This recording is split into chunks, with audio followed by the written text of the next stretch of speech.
El aprendizaje a nivel de funcionamiento del cerebro es uno de los procesos mentales más amplios que hay, porque cualquier aprendizaje no reside en una zona concreta del cerebro, sino que se basa en la conectividad de las neuronas, en nuevas conexiones o en el reforzamiento de conexiones ya existentes. Si a nivel funcional pues hay una zona donde reside más el pensamiento lógico, la creatividad, el pensamiento abstracto, la toma de decisiones, las emociones de la memoria. La función ejecutiva es el prefrontal, es la región que se encuentra aquí, en esta parte. Las cosas que yo pienso se ejecutan mediante esa parte del cerebro. Eso significa toda la parte racional del cerebro y toda la parte emocional. Esa función ejecutiva tiene tres partes. La primera parte es la concentración, la segunda parte es el control de impulsos y la tercera parte es la memoria a corto plazo. Esa función ejecutiva, si la vemos como un motor de una gasolina, que son unos neurotransmisores, entonces para que ese motor funcione bien, tengo que tener bien los sistemas que se encargan de la emoción, que es una región del cerebro que se llama amígdala, que lo que hace es potenciar que mi función ejecutiva esté correctamente activa. Por eso cuando algo me gusta o algo me emociona, soy capaz de estar concentrado, controlar impulsos, aprender mejor. Y dentro de esa emoción está la motivación. Todo eso activa unos elementos en mi cabeza que, en definitiva, mejora mi función ejecutiva. Pero el aprendizaje se basa en conectar cuantas más áreas sea posible del cerebro. Un aprendizaje que consigue movilizar emociones, raciocinio, toma de decisiones, memoria a largo término es un aprendizaje que va a quedar mucho más consolidado y además que va a ser mucho más fácil recuperarlo de forma voluntaria, consciente y de aplicarlo correctamente a situaciones nuevas. Esto es especialmente importante tanto en la infancia como en la adolescencia, que es cuando se están formando más conexiones nuevas dentro del cerebro.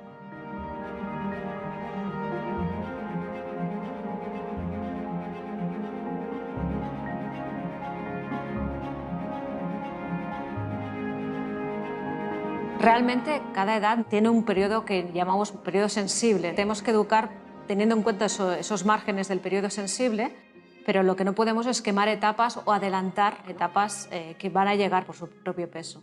Adelantar objetivos se gana muy poco y se puede perder muchísimo. ¿Qué hacemos cuando cogemos y ponemos por ley, obligamos a todos los niños a leer con 5, con 6 años y adelantamos objetivos? Lo que estamos es empezando a hacerle daño a la amígdala, a su autoestima. Ellos creen que no son capaces de hacerlo, pero porque no tienen esos motores activos. Entonces, adelantar objetivos no ganamos nada.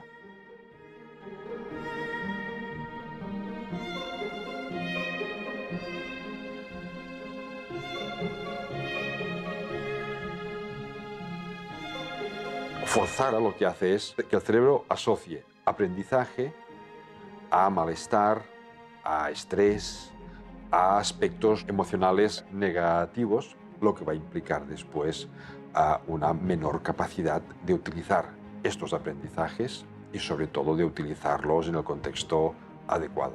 El gran problema del estrés cuando es crónico es que altera el patrón de conexiones neurales y lo puede alterar de forma permanente.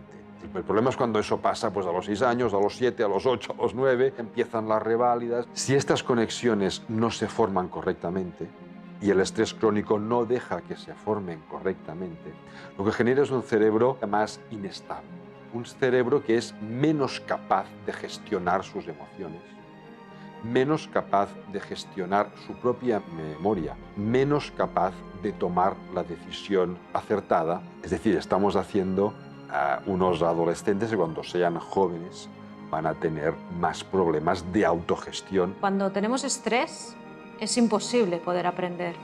Lo que tenemos que hacer justamente es todo lo contrario, crear escenarios donde crezcan en esa confianza y bajo esa premisa poder pedirle el máximo de ellos.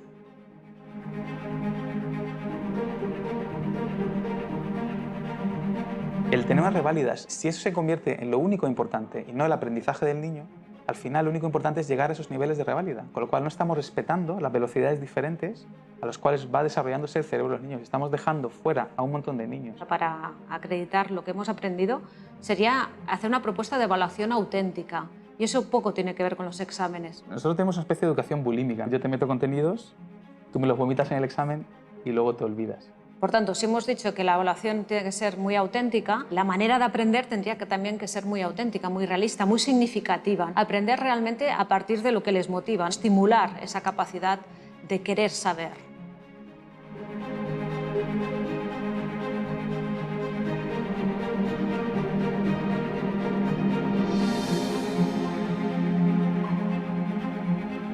Una de las maneras que la LOMCE promueve en el aprendizaje sería a través de la memorización pura y dura, lo que sería el empolle. La cuestión ¿es la mejor manera de aprender? El cerebro no aprende de esta manera. Evidentemente aprendemos más de lo que hacemos que no de lo que decimos. El hecho de ver que eso que aprendemos tiene una utilidad práctica. Es decir, no aprender por memorización, sino aprender por contextualización. Os pongo un ejemplo de metodología auténtica, trabajo por proyectos, aprendizaje basado en problemas, cualquier metodología que sea salir del aula hacia la realidad o hacer entrar la realidad dentro del aula.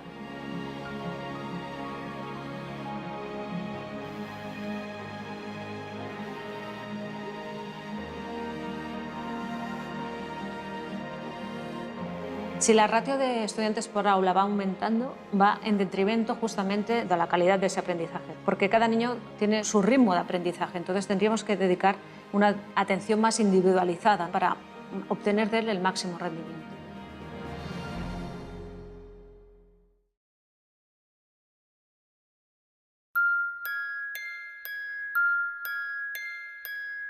El principal motor del aprendizaje es la imitación.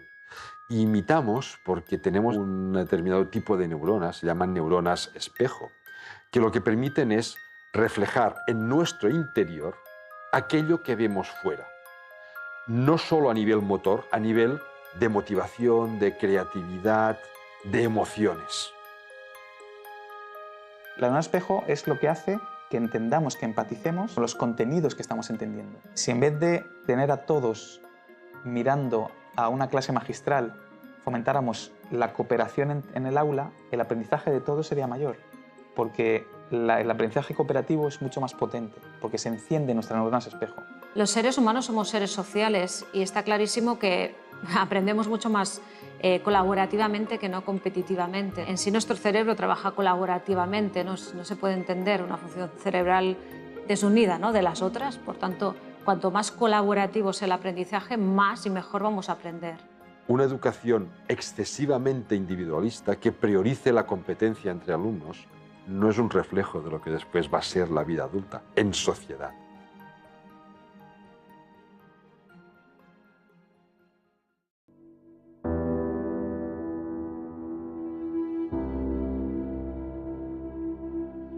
No hay ninguna asignatura que sea de segundo orden. Si nosotros no usamos las herramientas del arte, las herramientas de la creatividad para encender la pasión, la motivación, al final los niños, esas partes del cerebro que las tienen apagadas, no saben por qué están aprendiendo.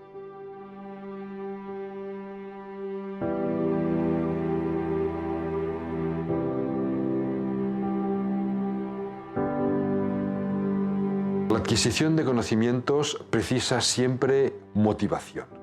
Y la motivación no se consigue de forma pasiva, es una actitud activa. Lo que significa que el alumno debe ser el sujeto activo en el aula. El profesor también, pero siempre centrando al alumno como sujeto activo. No solo mentalmente, sino también físicamente.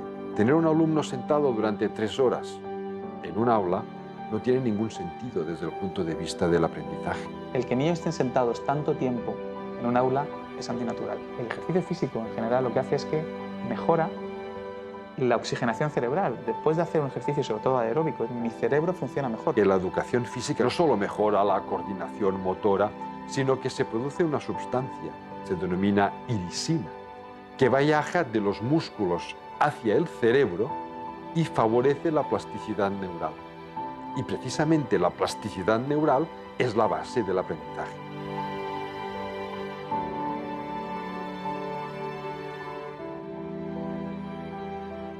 El departamento de orientación es clave. Uno de los problemas que tenemos es que le estamos dando ninguna salida a los problemas de aprendizaje. Y eso nos lastra todo el sistema. Y lo que hacemos es cerrar los ojos y obviar que están. Requieren, en primer lugar, un correcto diagnóstico. Ese correcto diagnóstico tiene que venir por unos servicios de orientación mucho más potentes que realmente apoyen el diagnóstico temprano de los trastornos de aprendizaje para no tener que sacarlo del sistema. Cada una de las personas que forman la comunidad educativa es importante. Ese lazo entre familia y escuela es garantía de éxito para un buen aprendizaje.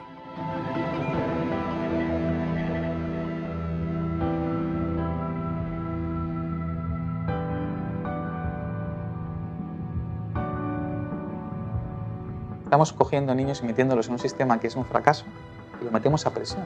Pero los niños sienten que no están dando la talla ante lo que les pedimos. Problemas de autoestima inmensos, problemas de depresión, problemas de falta de tiempo. O sea, no puede ser que los niños estén hasta las 10 de la noche haciendo los deberes.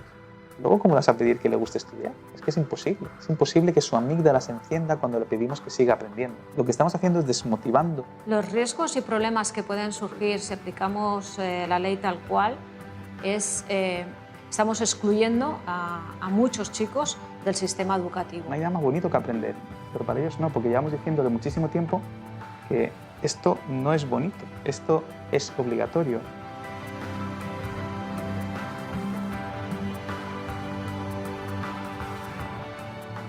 Un aprendizaje que incluya aspectos de motivación y de emoción, y sobre todo de placer, va a ser un aprendizaje que va a quedar muy bien implantado en el cerebro, porque formará parte de nuestra esencia más básica. El aprendizaje permanente son aprendizajes que nos emocionan, que nos gustan y que tienen significado en nuestra vida. Estamos invitados a crear nuevos contextos de aprendizaje, donde las aulas como espacios cuadrados, con niños sentados en sus sillas, va a desaparecer. Por tanto, nos queda mucho por hacer aún.